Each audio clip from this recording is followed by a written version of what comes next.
Ya, saudara-saudara, jemaat Tuhan yang terkasih, di tempat ini sebagai jemaat Tuhan yang beribadah hari ini, kita akan mendengarkan firman Tuhan yang terambil dari Injil Markus pasal 10 ayat 13 hingga ayat 16. Bunyinya demikian. Yesus memberkati anak-anak. Lalu orang membawa anak-anak kecil kepada Yesus supaya ia menjamah mereka. Akan tetapi murid-muridnya memarahi orang-orang itu. Ketika Yesus melihat hal itu, ia marah dan berkata kepada mereka, "Biarkan anak-anak itu datang kepadaku. Jangan menghalang-halangi mereka, sebab orang-orang yang seperti itulah yang mempunyai kerajaan Allah. Aku berkata kepadamu, sesungguhnya barang siapa tidak menyambut kerajaan Allah seperti seorang anak kecil, ia tidak akan masuk ke dalamnya." Lalu ia memeluk anak-anak itu dan sambil meletakkan tangannya atas mereka, ia memberkati mereka. Ya, sampai demikian bagian firman Tuhan yang kita baca hari ini. Ya, saudara, bagian di hari ini, di minggu kedua di tahun yang baru 2023 ini, kita masuk dalam sebuah pemahaman lagi, dan di kali ini kita ada di bawah sorotan tema bagaimana masuk ke dalam kerajaan surga. Ya, ini tema ini sungguh sebagai sebuah konsep berpikir Kristen yang memang itu diperhadapkan kepada umat manusia, bahwa umat manusia di dalam mencari bagaimana masuk ke dalam kerajaan surga telah banyak diupayakan, namun mereka belum menemukan suatu kepastian yang mereka harapkan. Dan inilah salah satu konsep Kristen yang dimana Kristus Yesus sendiri mengajarkan bagaimana cara masuk ke dalam kerajaan surga. Ya, saudara, bagian Injil Markus ini telah kita baca di mana Yesus Kristus ketika memulai mengajarkan kerajaan surga ini atau bagaimana masuk ke dalam kerajaan surga, ada satu awal peristiwa atau keadaan di sekitar masyarakat yang rindu membawa anak-anaknya datang kepada Yesus. Dan saudara-saudara, kalau kita melihat kejadian ini, tentunya di masyarakat, khususnya di kalangan orang Yahudi pada saat itu, merindukan anak-anak mereka juga mengambil bagian di dalam lingkungan di mana Yesus Kristus ada. Dan pemandangan yang seringkali kita melihat bahwa Yesus Kristus selalu ada di tengah-tengah lingkungan kehidupan orang-orang dewasa. Ya, jadi hal anak-anak kecil seringkali kurang diperhatikan atau kurang mendapat tempat di dalam menerima berkat-berkat dari Tuhan Yesus. Nah, inilah momentumnya di mana saat di mana Yesus sedang ada di kota atau di tengah masyarakat, mereka membawa anak-anak mereka. Saudara, di dalam peristiwa ini tentunya anak-anak ini bukanlah anak-anak yang berumur di atas 5 tahun ke atas. Tapi di sini disebut anak-anak kecil, ini disebut balita. Jadi di bawah 5 tahun. Jadi boleh kata mereka itu adalah anak-anak yang masa pertumbuhannya mereka belum memiliki sebuah kepercayaan diri. Mereka masih bergantung kepada orang tuanya. Mereka bisa saja belum mengenal siapakah Yesus. Nah, lewat perantaraan orang tuanya, di sini mereka orang tua mempunyai keyakinan iman bahwa kalau mereka membawa anak-anaknya kepada Yesus, maka dengan iman itu anak-anak itu akan suatu waktu dalam pertumbuhannya ada di dalam pemeliharaan Tuhan. Nah, inilah maksud, motif yang ada di balik orang-orang atau orang tua ini. Nah, namun kejadiannya di dalam peristiwa itu justru murid-murid Yesus melarang mereka. Ya, kalau dilihat daripada kondisi atau kebutuhan utama, seringkali orang dewasa selalu didahulukan. Itulah sebabnya murid-murid melihat pemandangan ini, maka murid-murid melarang orang tua ini supaya jangan membawa anak-anak itu kepada Yesus. Artinya bahwa Yesus masih mempunyai prioritas pelayanan yang harus dikerjakan terhadap orang-orang dewasa yang memang masih banyak kebutuhan-kebutuhan yang sedang mereka hadapi. Nah, itulah sebabnya alasan-alasan ini terjadilah sebuah pembatasan terhadap anak-anak. Namun kita lihat apa yang terjadi, apa yang Yesus ungkapkan atau nyatakan kepada murid-muridnya ketika mereka melarang anak-anak itu. Yesus berkata begini, biarkan anak-anak itu datang kepadaku, jangan menghalang-halangi mereka. Sebab orang-orang yang seperti itulah yang mempunyai kerajaan Allah. Nah, kita mau memperhatikan. Pertama, Yesus mengatakan, biarkan anak-anak itu datang. Artinya Yesus menolak pandangan murid-murid yang mau membatasi anak-anak. Jadi kalau kita melihat konsep kemanusiaan, manusia itu bukanlah orang dewasa saja. Manusia itu sudah dikategori manusia ketika manusia itu mulai ketika dia sudah menjadi janin dalam kandungan, apatah lagi ketika dia sudah menjadi balita yang hidup di dunia. Nah, mereka itu juga orang-orang yang harus diprioritaskan, mendengar, bahkan mendapat berkat dari Yesus. Sehingga konsep tentang manusia yang dipahami oleh para murid ini, itu ditutupi oleh apa yang Yesus tampilkan, yaitu anak-anak. Nah, jadi kita lihat bahwa Yesus berkata, biarkan anak-anak itu datang kepadaku. Nah, saudara, kalau Yesus mengizinkan dan membiarkan, tidak ada seorang pun boleh melarang atau menghambat anak-anak itu datang kepada Yesus. Nah, inilah sebuah dasar bagaimana gereja melayani seluruh umat manusia. Ya, jadi dengan kata lain, balita pun harus bisa datang beribadah kepada Tuhan. Ada ruangan-ruangan khusus anak-anak yang bisa didoakan. Jadi mereka tidak bercampur baur dengan orang dewasa karena lingkungan anak-anak ya lingkungan anak-anak sendiri ya. Jadi tentu bahwa setiap orang layak datang kepada Yesus. Nah, apa yang Yesus katakan bukan saja biarkanlah anak-anak itu datang kepadaku, tetapi justru Yesus mengajarkan kerajaan Allah mengambil dari gambaran tentang anak-anak kecil. Yesus berkata begini, jangan menghalang-halangi mereka sebab orang-orang yang seperti itulah yang mempunyai kerajaan Allah. Saudara, kalau kita melihat tema yang kita sudah dengar tadi bahwa bagaimana masuk ke dalam kerajaan surga. Di sini Yesus mau menguraikan bagaimana seseorang itu masuk ke dalam kerajaan surga. Ya. Yesus mengambil contoh seorang anak kecil, balita. Kalau kita memperhatikan balita, di dalam diri mereka, pribadi mereka, mereka belum memiliki suatu konsep tentang kebenaran. Mereka belum tahu apa itu hukum-hukum kebenaran. Mereka tidak tahu bagaimana cara melakukan kebenaran. Mereka hanya hidup berdasarkan anugerah. Apa yang Tuhan taruh rohnya di dalam diri mereka untuk melakukan aktivitas di dunia ini, itu saja. Nah, jadi kalau kita memperhatikan rumusan bagaimana Yesus memberikan sebuah pandangan bahwa anak-anak kecil itu yang akan menjadi tolok ukur ya sebagai gambaran untuk masuk kerajaan surga. Saudara-saudara, anak-anak kecil harus kita pahami dengan betul dalam konteks iman, bukan konteks psikologi. Seringkali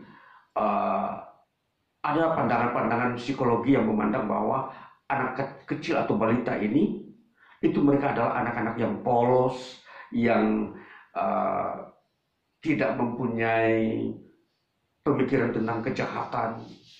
Mereka belum mengerti apa itu kejahatan, apa itu dosa. Nah, seringkali ini diandalkan atau ditampilkan. Tetapi ini sebenarnya bukan maksud Tuhan Yesus seperti itu. Maksud Tuhan Yesus mau mengajarkan tentang hukum anugerah melalui gambaran seorang anak kecil. Bahwa seorang anak kecil itu adalah gambaran tentang anugerah. Bagaimana kita mengerti anugerah? Seseorang masuk surga melalui hukum anugerah lewat gambaran anak kecil. Yang tadi saya sudah sampaikan bahwa seorang anak kecil, dia tidak mengenal atau dia tidak mempunyai pengetahuan tentang hukum-hukum Tuhan.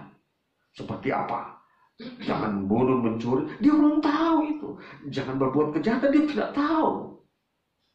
Jadi di dalam ketidakketahuan inilah dia dikatakan di situ adalah anugerah.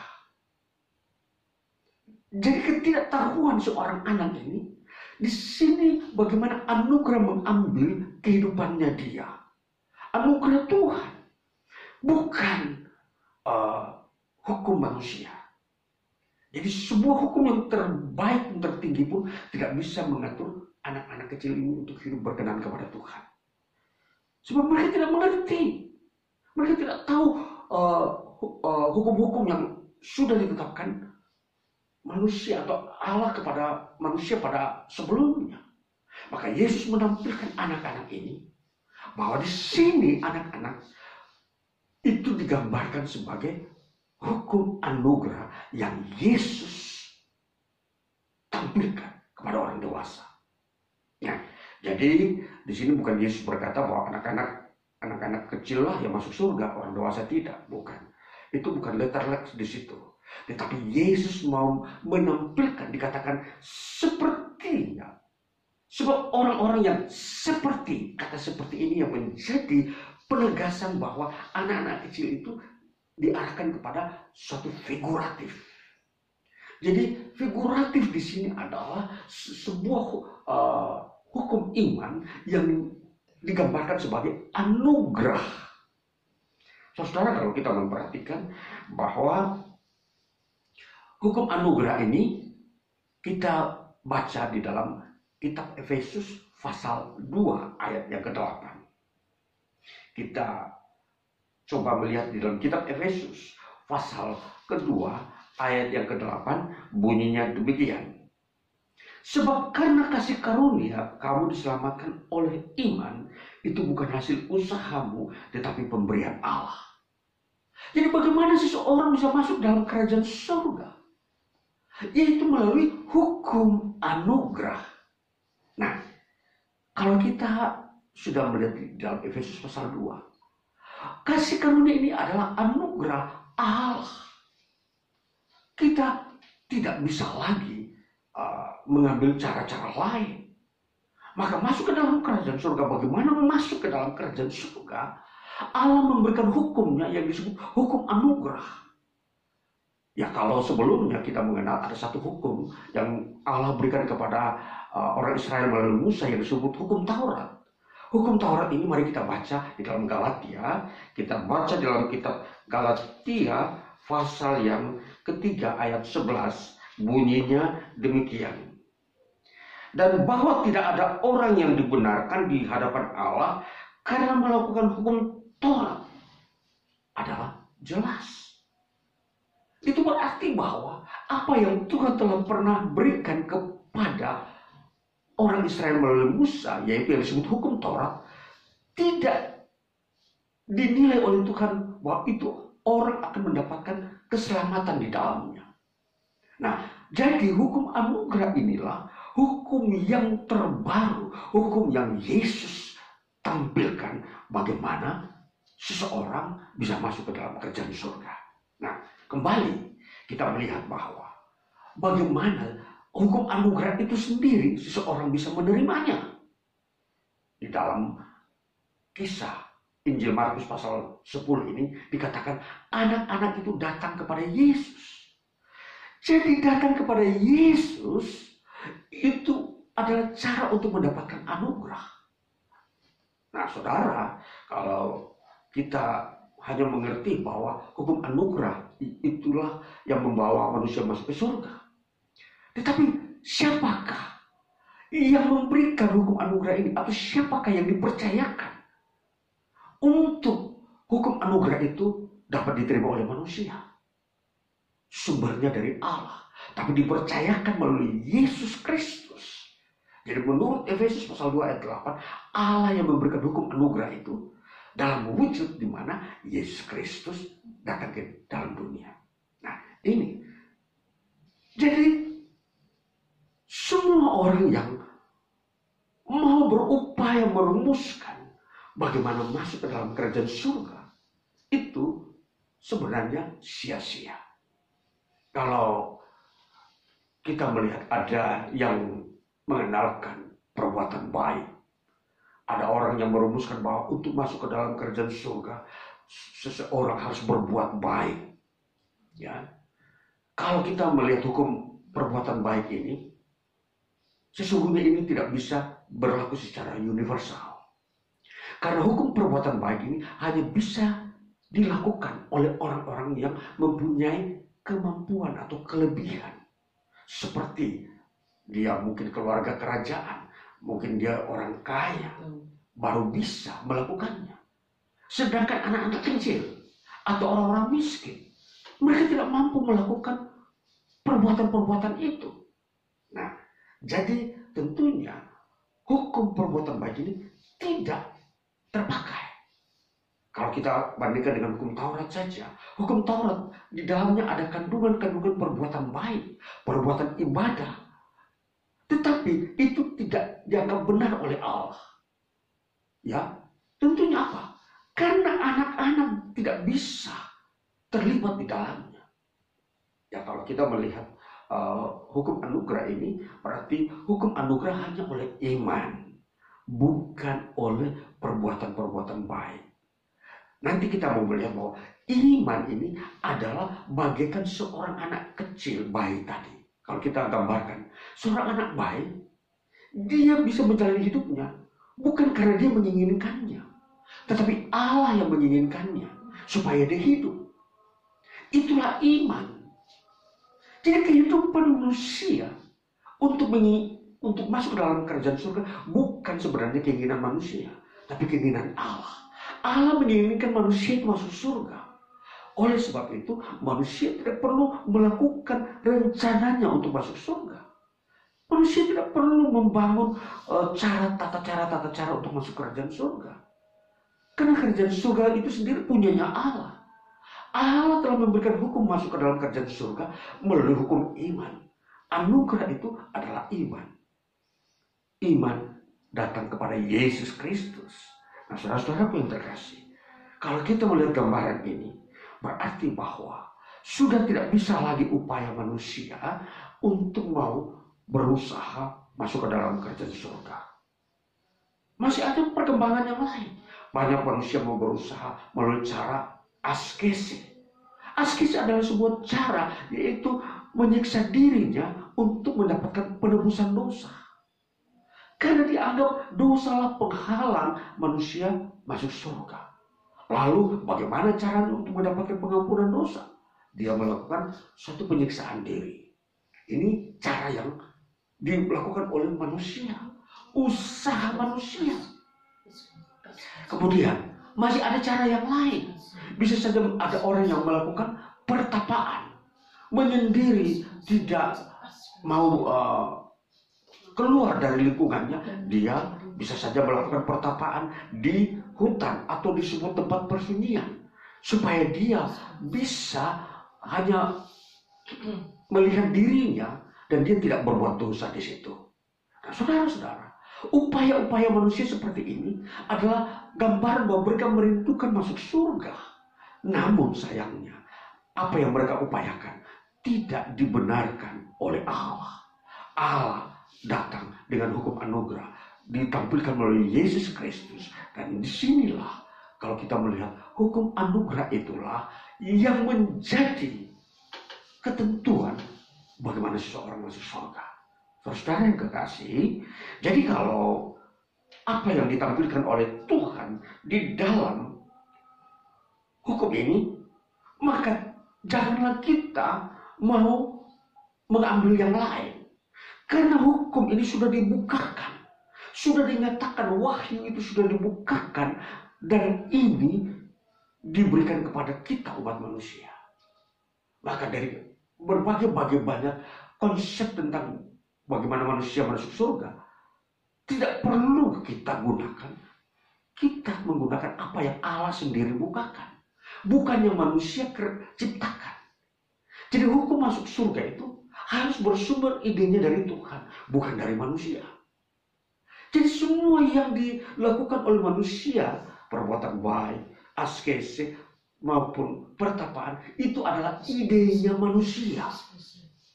Ide manusia ini, itu adalah upaya manusia, bukan kehendak Allah, bukan idenya Allah. Jadi kembali kita melihat apa yang ditegaskan dalam tema ini, bahwa kita umat manusia harus memakai hukum anugerah sebagai konsep tunggal untuk masuk ke dalam kerajaan surga.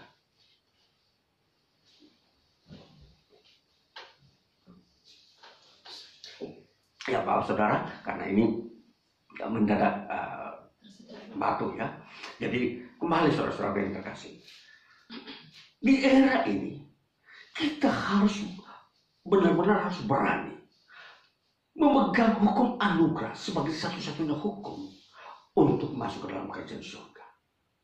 Kita tidak boleh mencampurkan atau menambahkan dengan hukum-hukum yang dipakai oleh manusia, yang dibangun oleh manusia untuk masuk ke dalam kerajaan surga. Karena hukum-hukum yang dibangun oleh manusia itu tidak bersifat universal. Contoh, perbuatan baik, tidak semua orang bisa melakukannya. Contoh, askese, menyiksa diri, tidak semua orang bisa. Anak-anak tidak bisa.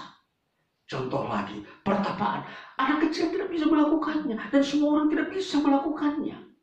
Maka ini tidak bersifat universal. Kalau hukum anugerah bersifat universal, anak kecil pun bisa masuk surga karena anugerah Tuhan, karena dia datang kepada Yesus.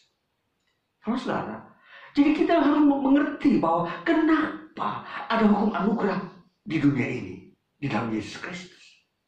Karena untuk menyelamatkan orang yang tidak mampu melakukan hukum-hukum yang dibangun oleh manusia. Dan memang Allah telah mempersiapkan bahwa satu masa di mana anugerah itu harus dinyatakan kepada manusia supaya semua orang masuk surga, baik anak kecil. Jadi kalau anak kecil, kalau dia meninggal, ada orang berkata apakah dia masuk surga atau neraka? Firman Tuhan berkata anak kecil ketika dia datang kepada Yesus, dia pun masuk surga. Jadi di sini bersifat universal. Anak kecil pun masuk surga ketika datang kepada Yesus. Orang miskin pun masuk surga ketika dia datang kepada Yesus. Orang cacat pun bisa masuk surga karena dia percaya Yesus. Inilah hukum anugerah, itu hukum yang bersifat universal, segala bangsa. Jadi tanpa sebuah tuntutan yang begitu besar yang dibangun oleh manusia, yang idenya dari manusia, dengan segala macam kerumitan.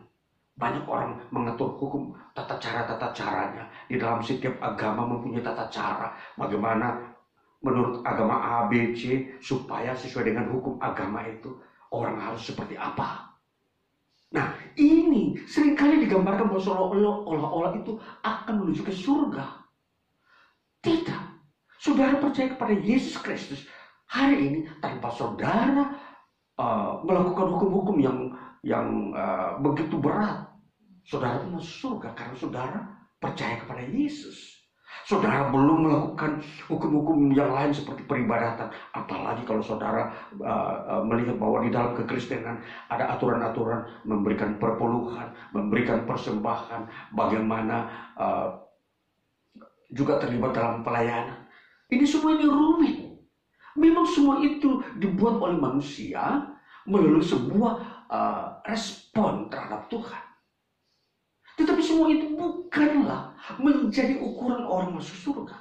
Seringkali dalam dunia Kristen, orang berkata kalau tidak memberi perpuluhan, dia tidak berkenan kepada Tuhan. Keliru. Tidak ada hukum Kristus yang menyatakan seperti itu. Yesus tidak pernah mengajarkan bahwa orang yang untuk berkenan kepadaku, dia harus memberikan perpuluhan. Dia harus memberikan persembahan dari hasil kerjanya. Tidak ada, saudara-saudara. Jadi di sini tentunya kita harus memberikan hal universal. Bahwa semua orang bisa masuk surga, anak-anak pun. Anak-anak tidak bisa memberi perpuluhan. Anak-anak tidak bisa memberikan persembahan kepada Tuhan. Bagaimana mereka bisa masuk surga kalau ketentuan seseorang masuk surga harus memberikan perpuluhan, persembahan. Lalu siapakah anak-anak ini? Jadi Yesus berkata untuk masuk kerajaan surga harus lihat seperti anak-anak ini.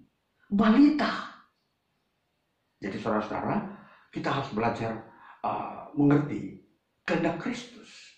Kita menyampaikan atau menampilkan ajaran Kristus, ajaran yang bersifat universal.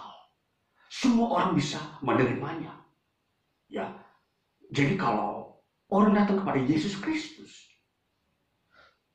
tanpa harus dia masuk ke gereja, dia bilang Yesus aku percaya kepadamu, oke-oke aja. Dia masuk surga tanpa perlu dia datang kepada gereja atau pendeta. Karena firman ini bersifat semua orang bisa membacanya. Alkitab ini siapa saja boleh memegangnya.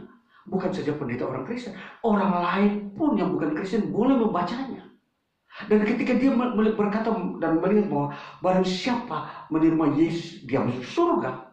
Lalu dia melakukannya, dia katakan, Yesus aku menerima engkau sebagai Tuhanku. Dia masuk surga. Walaupun besok dia belum tentu dia masuk gereja. Besok belum tentu dia juga melakukan apa yang orang Kristen lain lakukan, seperti memberikan perpuluhan, memberikan persembahan ketika beribadah. Dia masuk surga. Jadi saudara, jadi Alkitab ini bersifat universal. Kita masuk Kristen, kita menjadi orang Kristen bukan untuk membatasi orang lain membaca Alkitab. Siapa saja boleh membaca Alkitab dan menerima Yesus. Jadi gereja hanya untuk meneguhkan supaya iman orang-orang yang sudah mengambil keputusan supaya dia tetap kuat. Tetapi bukan berarti orang yang tidak masuk gereja dia tidak bisa masuk surga. Kalau dia di luar sana, di pedalaman, tidak ada gereja, tetapi ketika dia mendengar bahwa Yesus itu juru selamat, dan dia menerima Yesus sebagai Tuhan juru selamat, dia masuk surga. Karena itu dia seperti anak kecil. Dia tidak tahu. Tapi dia hanya percaya bahwa Yesus juru selamat. Itulah sifat hidup seperti anak kecil. Hanya percaya. Jadi masuk kerajaan surga dengan modal iman. Mungkin dia belum pernah melakukan hal yang baik. Mungkin dia bekas penjahat pun dia belum pernah berkata bahwa aku tidak akan membunuh lagi. Tetapi ketika dia berkata, saya mempercayai Yesus, hari itu Tuhan datang kepada dirinya. Jadi jangan gereja membatasi Tuhan untuk menjangkau orang lain. Tuhan mampu datang ke setiap orang di muka bumi ini tanpa melalui gereja atau pendeta. Jadi kita harus melihat kebesaran Tuhan. Tuhan datang bukan untuk orang Kristen saja, untuk supaya mereka melihat surga. Tuhan datang kepada semua orang di muka bumi agar mereka juga masuk surga. Jadi mereka berhak mengenal siapa Yesus. Mereka berhak membaca Alkitab. Jadi walaupun mereka belum Kristen, silakan mereka percaya Yesus, membaca firman-Nya. Jadi kita saudara-saudara sebagai orang Kristen harus mengerti, memahami, masuk kerajaan surga tidak selamanya harus melalui datang lewat gereja. Ya. Bebas. Dia tidak masuk gereja tapi dia percaya Yesus. Lalu dia meninggal. Yesus berkata dia masuk surga. Karena Yesus berkata, janganlah halang-halangi anak-anak itu datang kepadaku. Karena dengan cara demikianlah mereka yang punya kerjaan surga. Mereka datang kepada Yesus. Bukan melalui lembaga. Jadi Yesus adalah Allah Tuhan. Dia bukan lembaga.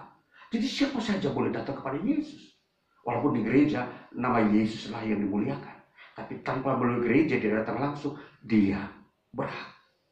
Saudara, pemahaman ini kita harus ungkapkan lagi. Supaya tidak ada sesuatu eksklusivisme di dalam gereja. Bahwa hanya gereja yang menentukan bisa orang mendengarkan firman Kristus. Tanpa melalui gereja orang tidak bisa mendengarkan firman Kristus. Saudara, Alkitab ini dijual di toko-toko buku, silahkan siapa saja boleh membelinya. Saudara bukan Kristen, silahkan membeli dan membacanya. Silahkan. Dan saudara akan menemukan kebenaran bagaimana saudara masuk surga. Ini saudara yang terkasih.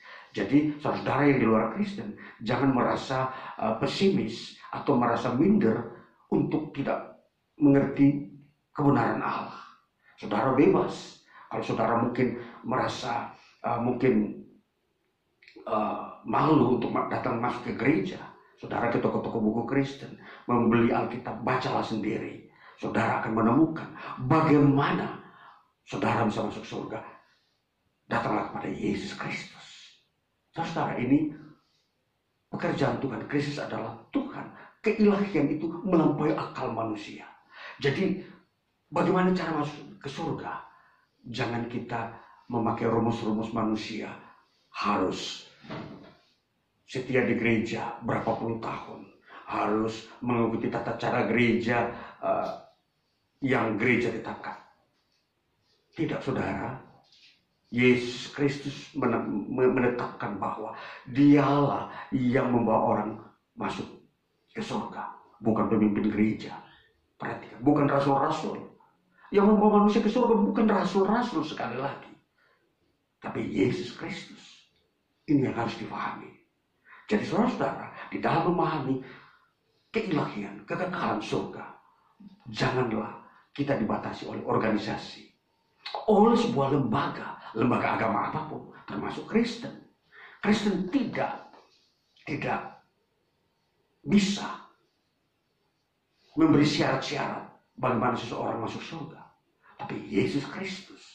Itulah sebabnya Yesus Kristus, dialah yang menentukan. Jadi sekali lagi saudara-saudara, penegasan-penegasan bagaimana masuk surga, jangan saudara berkata datang kepada pemimpin gereja. Jangan. Datanglah kepada Yesus. Firman itu. Kalau saudara datang kepada misalkan pemimpin Kristen, saudara bisa juga ada kekeliruan. Dan masih banyak kekeliruan manusia bisa terjadi. Tapi kalau saudara datang kepada Yesus Kristus, firman-Nya saudara baca, saudara akan dituntun oleh Yesus Kristus untuk menemukan dan masuk ke dalam kerajaan surga. Saudara yang terkasih, kalau kita mau melihat bahwa bayi anak-anak ini yang menjadi seringkali pertentangan, perdebatan. Banyak teolog-teolog berkata bahwa bayi-bayi ini perlu dibaptis sejak bayi sehingga mereka layak masuk ke dalam kerajaan surga. Saudara, bayi tidak perlu dibaptis, tetapi perlu diserahkan kepada Yesus. Baptis itu adalah orang dewasa, sebagaimana apa yang Yesus Kristus lakukan. Dia dibaptis pada usia dewasa. Jadi kekeliruan-kekeliruan seperti ini sebenarnya perlu kita luruskan sekarang ini. Bahwa bayi-bayi di dalam mereka bisa masuk surga hanya lewat penyerahan kepada Yesus Kristus. Ini bagi saudara-saudara yang ada dalam dunia Kristen, dalam menyerahkan bayi untuk menjadi milik Kristus hanya lewat penyerahan saja. Ya, ini sebuah konsep yang memang apa yang Yesus lakukan saat itu. Jadi Yesus tidak membaptis anak bayi-bayi pada saat itu, dia hanya memberkati. Dan ini saudara-saudara yang terkasih, untuk pemahaman-pemahaman bagaimana menyerahkan diri kepada Yesus Kristus, ya seperti itu, datang kepada Yesus Kristus. Nah, inilah saudara-saudara yang terkasih, bagian daripada kita bahwa hanya satu hukum saja yang disebut hukum anugerah, yaitu datang kepada Yesus Kristus sebagai bagaimana cara kita masuk surga. Bagaimana kita menemukan kita masuk ke dalam kerajaan surga. Hanya satu cara, datang kepada Yesus Kristus, menerima anugerah. Inilah yang menuntun kita. Jadi hidup kita di dunia ini, hal-hal yang kita kerjakan di dunia ini, semua itu ada di dalam kekuasaan kita untuk mengerjakannya. Tetapi untuk masuk surga, kita harus memakai hukum yang Tuhan tetapkan, yang disebut hukum anugerah. Tuhan Yesus memberkati kita. Haleluya. Amin.